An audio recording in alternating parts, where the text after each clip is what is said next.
Malam di langit Timur Tengah seharusnya sunyi, langit justru dibelah puluhan rudal. Radar-radar pertahanan berdengung dan dunia kembali menahan nafas.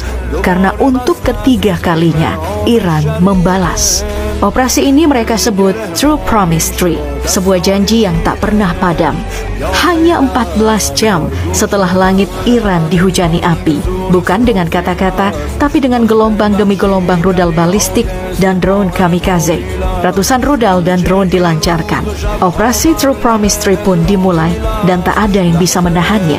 150 target masuk daftar, dari pangkalan militer hingga jantung kekuasaan. 3 pangkalan udara utama, Nevatim, Telnov, Ovda, porak-poranda.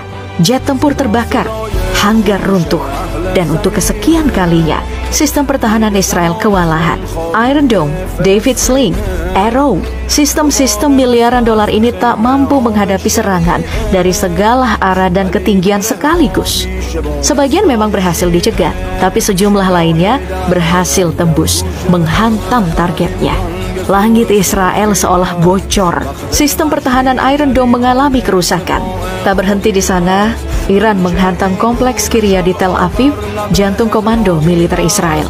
Markas yang selama ini disebut Pentagonnya Zionis. Hasilnya, 3 orang tewas, puluhan luka-luka, bangunannya hancur, infrastruktur lumpuh, dan di luar ruangan, kekacauan. Bandara sipil ditutup, sistem listrik padam sebagian, sejumlah bangunan rusak parah. Tel Aviv jatuh ke dalam malam yang asing, tanpa cahaya, tanpa arah, dan tanpa keyakinan bahwa langit masih bisa dipercaya. Iran bukan cuma meledakkan rudal, mereka meledakkan kepercayaan Israel pada keunggulannya sendiri. Dan dunia untuk pertama kalinya bisa melihat bahwa dominasi bisa runtuh seketika. Dan ketika langit terbakar, pemimpinnya kabur.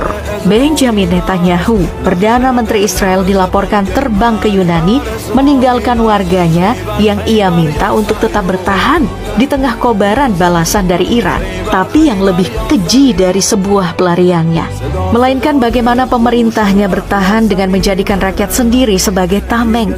Kompleks militer Kiryat, markas intelijen, komando militer, dan pusat serangan Israel diletakkan di jantung kota padat penduduk. Militer bersembunyi di balik sekolah, rudal di balik rumah warga, dan pusat komando di tengah taman bermain. Lalu, saat rudal Iran menghantam target militer, Israel buru-buru melarang warganya merekam.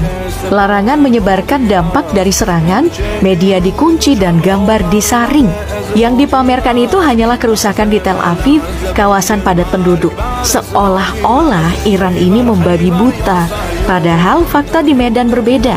Iran menarget 3 pangkalan militer utama, dan tentunya berhasil. Tapi Israel memilih narasi, bukan kejujuran. Ketika pemimpinnya kabur dan rakyatnya dijadikan perisai, bukan kekuatan yang sedang diperlihatkan, melainkan kekacauan yang dicoba ditutupi. Di Israel, rakyat panik, media dikunci, dan pemimpinnya kabur. Tapi di Teheran yang muncul itu justru ketenangan, tanpa adanya teriakan, tanpa propaganda. Bahwa Iran hanya menyerang fasilitas militer. Ini hak Iran untuk membela diri. Tak ada sensor, tak ada drama. Yang ada pesan. Pesan bahwa agresi akan dibalas. Dan jika Israel menyerang lagi, respon Iran tidak akan terbatas.